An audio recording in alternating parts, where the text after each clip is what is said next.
महाराष्ट्र में आज भी सियासी हलचल है। ईवीएम के विरोध में कल शपथ से दूरी बनाने वाले अघाड़ी विधायकों ने आज शपथ तो ले ली और स्पीकर की रेस में फिर से राहुल नार्वेकर आगे निकले। आज उन्होंने नामांकन भरा। वहीं शोलापुर के मकरवाड़ी से शरद पवार ने भी हुंकार भरी। ये वही गांव है जहां के लोगों ने ईवीएम के खिलाफ मोर्चा खोला था। 3 तस्वीरें। एक्शन में एमवीए, विधायकों की शपथ, नार्वेकर का नामांकन, कल स्पीकर का चुनाव है और मकरवाड़ी में पवार अपना पावर दिखाते हुए। ईवीएम का जो रार है। हालांकि एक तरफ विपक्षी पार्टियां कहती हैं कि चुनाव आयोग का हम सम्मान करते हैं, लेकिन जब चुनाव आयोग कहता है कि ईवीएम में कोई गड़बड़ी नहीं है, इसको लेकर अलग अलग राय और ईवीएम को लेकर घेरने की कोशिश। वहीं शिंदे कह रहे हैं कि हारने के बाद ईवीएम पर सवाल उठाना यह गलत है। तो महाराष्ट्र में काफी हलचल है, फुल सियासत, राजनीति का सुपर संडे कह लीजिए।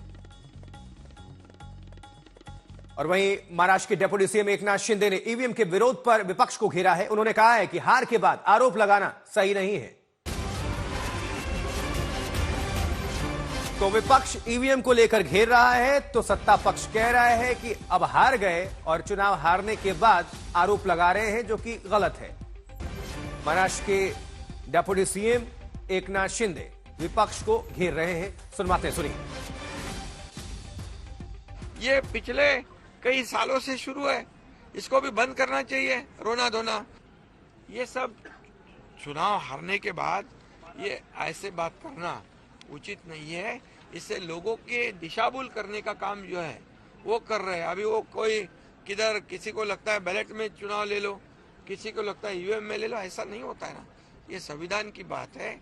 ये कभी जो काम निर्णय है वो नियम के अनुसार होते हैं। अभी उन्होंने कल शपथ नहीं ली थी, बोले ईवीएम का घोटाला है, तो अभी आज शपथ ले ली, तो क्या ईवीएम का घोटाला के आक्षेप खत्म हो गया? इस बीच उद्धव ठाकरे गुट के सांसद संजय राउत के विधायक भाई सुनील राउत ने अपने इस्तीफे की पेशकश कर दी है। सुनील राउत ने ईवीएम पर सवाल खड़ा किया। सुनील राउत ने कहा है कि अगर बैलेट पेपर से दोबारा चुनाव हो तो वो विधायक पद से इस्तीफा देने को तैयार है। सुनील जी, कल आपने एक ट्वीट किया था जिसमें कहा था कि आप ईवीएम पर शक उठा रहे हैं, सवाल उठा रहे हैं और फिर से अगर चुनाव होता है तो आपकी तैयारी होगी। ईवीएम पे पूरे देश के जनता का रोक है।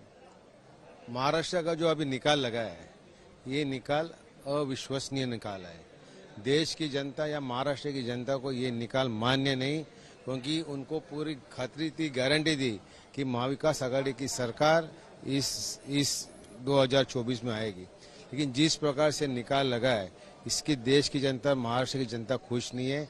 इसलिए मैं चाहता हूं कि मेरी विधानसभा में भी मुझे 50,000 से ज्यादा मत देकर लीड मिलना चाहिए था, लेकिन मैं 16,000 तक ही सीमित रहा हूं। ये क्यों हुआ? तो मेरी गारंटी ऐसी है कि जो ईवीएम मशीन है उसमें उन्होंने कुछ सेटिंग किया है। मैं रिजाइन देने के लिए तैयार हूं। महाराष्ट्र इलेक्शन कमिश्नर ने मेरे यहाँ विक्रोली में बैलेट पेपर पे इलेक्शन लेते हैं, तो मैं आज रिजाइन करने के लिए तैयार हूँ। महाराष्ट्र के गांव में भी उस गांव के लोगों ने, मकरवाड़ी गांव है, वहाँ के लोगों ने बैलेट पेपर पर, मैं भी तो वही चाहता हूँ। जो मकरवाड़ी में जो हुआ वही मुझे भी चाहिए। बैलेट पेपर पे इलेक्शन होना चाहिए। दूध का दूध, पानी का पानी हो जाएगा।